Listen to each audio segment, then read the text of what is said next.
Hi, everybody. Okay, so Bold, the people who run Bold definitely watch my videos because Scott Clifton used a line that I said in my video yesterday. Because I said that I had mentally prepared for him to go, and he used the line, but in reference to himself. He said, "Well, yeah, for months I mentally prepared for myself to not be here, but now I have a new lease on life." So he took a line of mine and made it his. Somebody is watching my stuff. Which, okay, I'll take the compliment. And we got to see Heather talk today. Woo! Yeah, okay. So, Brooke and Katie are sisters, you know. So they're talking about the trip to Italy gonna come up. I still don't know the date, but they're talking in reference to, well, you never know. Italy is the city of romance. I thought Paris, France, was the city of romance. Anyway, okay. So there's that element. On the other side, we have Eric trying to talk some sense into Ridge, apparently, about how Brooke is the love of his life. Come on, get serious. And she's not always going to be around, so don't misuse her, right?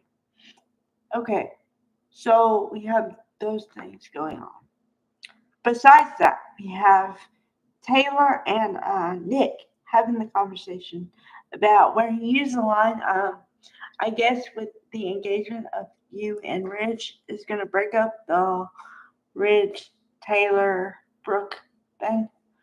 And I don't know. Yeah, I would hope so, but I mean, come on.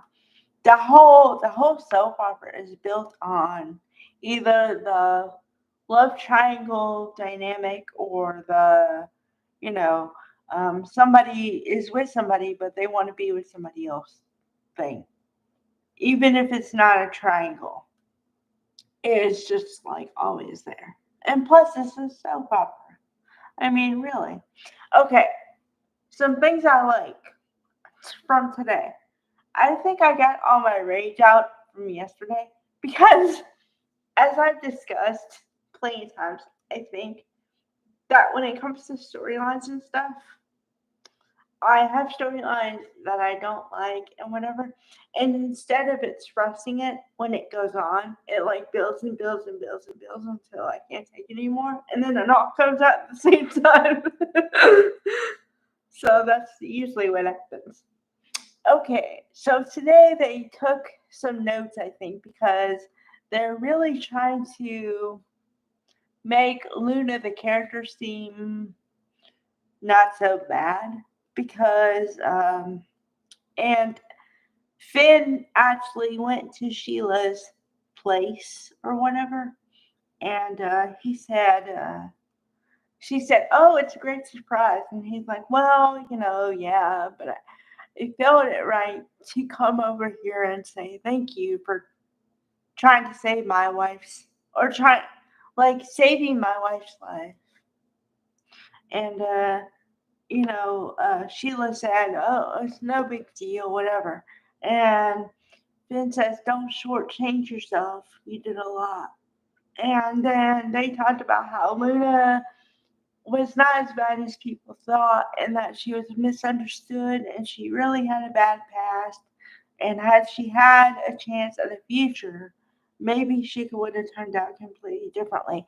And I still believe that because no, I don't believe it's completely dependent on one variable or another.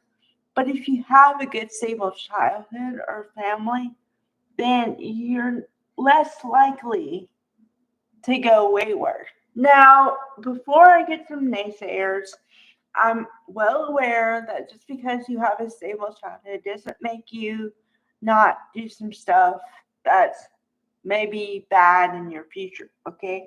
So I'm aware of both sides. All I'm saying is for this character dynamic here, we're talking about a soap opera here. We're not talking about a real person, okay? Let's make that clear. for the character dynamic here, if she had had a family, a mother and a father to raise her and give her like love and all the things you need when you're a young kid, maybe she would have turned out differently. Maybe not. But I think that the lack of that may have been the precipitous of what what happened here. So you have to be willing to put in everything as a possibility for the reason why somebody turned out one way or another. That's all I'm saying. Um, so that was good. I like the fact that they're exploring that at least, and not just saying, "Well, she's a bad character," so and that's the end of it. Um, okay. Where's Hope? Where's Annika Noel? Where is Carter? Because we saw Carter for a second, and I'm going to talk about this part of it, which I didn't talk about yesterday. This was part of the reason I was PO'd yesterday. Because they brought back the character of Daphne, and I explained that, so I'm not talking about it yet. The thing I don't like that Carter did is Carter said, "Well, I miss seeing you around." Okay, I don't have a problem with the line. I have a problem with the dynamic of Daphne and Carter because it's already been there. And so you're just adding fuel to the fire, man. Don't do that. You know she likes you. You know she likes you in that way. And yes, she says she's okay with your engagement to Hope. But come on, man. No. Okay.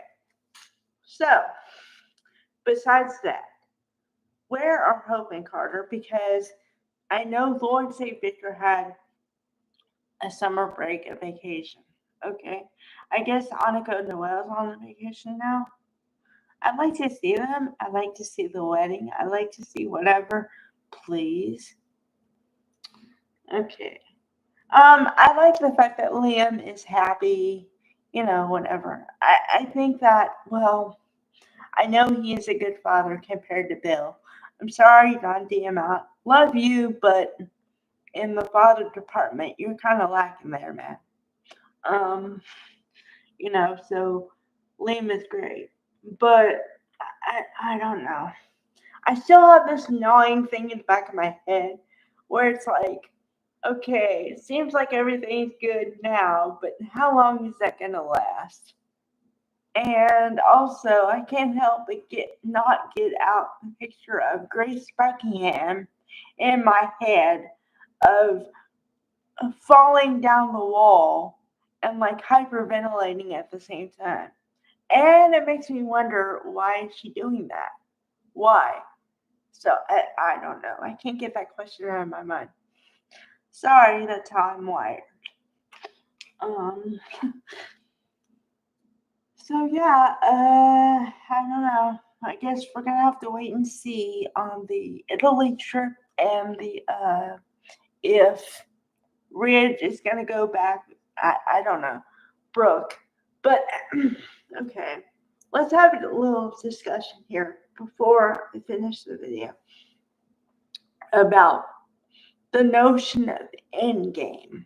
Okay, whenever I use the words end game, it means what the writers want to see for a couple at the end of the day. Like, if they were to close up shop, then what couples do they want to see together for 30 years? 30, 40 years. Okay? I say that they want to see Brooke and Ridge. Why? I don't know. And the reason I say I don't know is because, let's be honest, the character of Ridge is a type A alpha male um, weird guy. And I'm being really, really nice today. But he doesn't deserve to be with anybody. Because let's look at the facts here. Brooke is really sweet, but yet kind of misguided sometimes. And the fact that she lets him come back and back. Okay, honey, you might be first choice, but he obviously doesn't love you if you make one mistake and he's off to a second choice. Okay, Taylor, sweetheart, you're supposed to be a psychiatrist, a therapist. Okay, that means you're supposed to have brain cells. Okay, nobody wants to be second choice. Nobody. If you're good and kosher with being second choice, that is grand. But if you don't get that you're second choice, there's something wrong with you, honey. That is my feelings on Brooke and Ridge and Taylor. Once again, I do not care. I am beyond the storyline. I am beyond the coupling, the non coupling, the whatever. I'm beyond it. Go to somebody else. Sorry, I one peeve today. One. Thank you ever so much.